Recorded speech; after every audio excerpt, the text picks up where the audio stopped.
The kitchen world YouTube च्यानलमा यहाँहरूलाई हार्दिक स्वागत छ। म आज तपाईँहरूलाई चाहिँ राजवंशी स्टाइलमा चाहिँ थोरै सामग्रीबाट चाहिँ एकदम मिठो माछाको झोलको रेसिपी लिएर आएको छु। यो बनाउनलाई धेरै सजिलो छ। यसको लागि हामीलाई बेसार, तेल, धनियाँ पात अनि लसुनको पात अनि त्यसै गरेर हामीलाई चाहिँ लसुनको पेस्ट त्यति मात्रै चाहिन्छ। त्यति सामग्रीबाट हामी यति मिठो माछाको झोल तयार पार्न सक्छौँ। अब ल सुरु गरौँ है त हाम्रो माछाको रेसिपी। सुरुमा हामीले चाहिँ यसलाई मैले यहाँ आधी केजी माछा लिएको छु। यो माछालाई चाहिँ एकदम राम्रोसँग चाहिँ के गर्नुपर्छ भन्दाखेरि हामी पखाल्नुपर्छ, धुनुपर्छ होइन। पिसमा अलिकति पनि पानी हुनु भएन। त्यसपछि यसरी धोएर राख्ने। अब धोइसकेपछि यहाँ अब हामीले चाहिँ बेसार राख्नुपर्ने हुन्छ होइन। तपाईँलाई बेसार कतिको मनपर्छ त्यही अनुसारको क्वान्टिटीमा राख्नु होला। बेसार राखिसकेपछि अब हामी यसमा नुन पनि हाल्छौँ। अब नुन र बेसार हालिसकेपछि यसलाई हामीले मजाले के गर्नुपर्ने हुन्छ त भन्दाखेरि मोल्नुपर्ने हुन्छ। यो मिक्स गर्नुपर्ने हुन्छ माछाको पिसहरूमा। अब यसलाई मजाले मिक्स गरेर त्यसपछि हामी यसलाई चाहिँ टक्रकै 5 मिनटका लागि छोड्छौँ।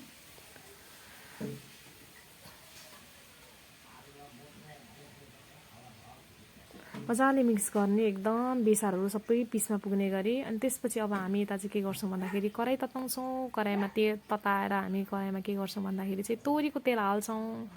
तोरीको तेल हालेर चाहिँ यसलाई मजाले तताउनु पर्ने हुन्छ। किनभने मजाले तताएन भने यो माछा त्यहाँ टाँसिन्छ। कराईमा टाँसिएपछि त्यो भाँचिन्छ, टुक्रिन्छ र टुक्रिएको माछा चाहिँ राम्रो हुँदैन। त्यही भएर हामी चाहिँ यसलाई के गर्छौँ त मजाले कराईले हामी तताउँछौँ।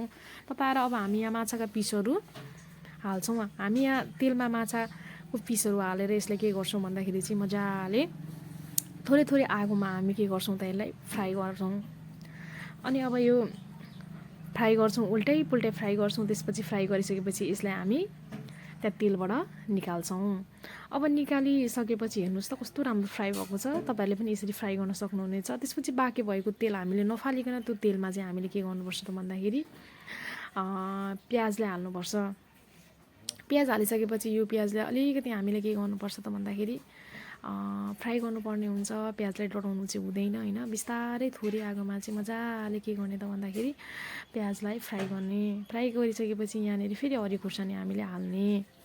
हरियो खुर्सानी हालिसकेपछि फेरि यसलाई फ्राई गर्ने, थोरै आगोमा फ्राई गर्ने। फ्राई गरिसकेपछि अब हामीले चाहिँ यहाँ लसुन र लसुनको पात र के भन्छ भन्दाखेरि धनियाँ पात राखेको छौँ। यो धनियाँ पातलाई के गर्ने भन्दाखेरि मिक्सरमा ग्राइन्ड गरेर यहाँ हाल्ने। यसले हाम्रो ग्रेभीलाई के गर्छ त थिक बनाउनुका साथसाथै यसले चाहिँ न्यू टेस्ट दिन्छ होइन। न्यू टेस्टका लागि पनि हामीले लसुनको पातलाई चाहिँ यहाँ पिसेर चाहिँ पेस्ट बनाएर हालेका छौँ। यसले ग्रेभीको स्वाद एकदम मिठो बनाउँछ। त्यही भएर तपाईँहरूले पनि यो एकपटक ट्राई गर्नु होला। त्यसपछि अब हामी यहाँनिर के भन्छ खोर्सानीको धुलो पनि हाल्छौँ। तपाईँलाई कति मनपर्छ त्यति जति तपाईँहरूले चाहिँ के गर्न सक्नुहुन्छ भन्दाखेरि खोर्सानीको धुलो हाल्न सक्नुहुनेछ। यसले चाहिँ हामीलाई ग्रेभीको कलर चाहिँ राम्रो आउँछ। त्यही भएर चाहिँ हामीले यहाँ यतिखेर नै खोर्सानीको धुलो एड गर्नुपर्ने हुन्छ। अब यो मसलालाई चाहिँ एकदम मजाले हामीले चाहिँ के गर्नुपर्छ त भन्दाखेरि पाक्न दिनुपर्छ। अब यो मजाले पाकिसकेपछि अब त्यसमा हामीले के गर्ने भन्दाखेरि अघि फ्राई गरेको माछाहरूलाई सबलाई यहाँनिर बिस्तारै हाल्नुपर्छ।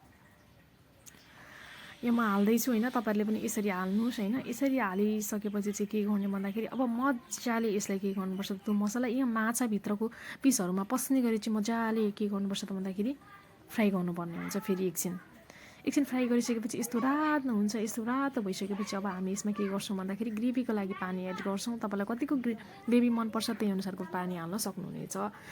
अब पानी हालिसकेपछि हामीले यसलाई एकदम आगो अलिकति ठुलो बनाएर यसलाई के गर्नुपर्छ त बकबकी उमाल्नु पर्ने हुन्छ। यसरी बकबकी उमालिसकेपछि हामी के गर्ने भन्दाखेरि त्यहाँनिर चाहिँ अब हामीले थोरै मिट मसला हाल्नुपर्ने हुन्छ।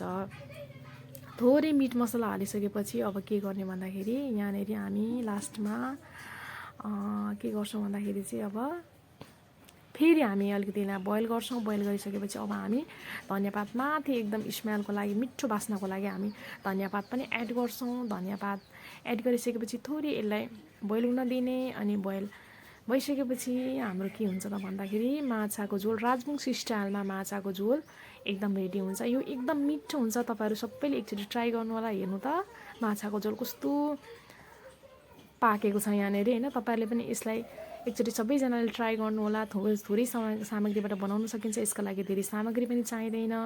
तपाईहरुलाई यो भिडियो मन परेमा लाइक, शेयर, कमेन्ट र च्यानललाई सब्स्क्राइब गर्न नभुल्नु होला।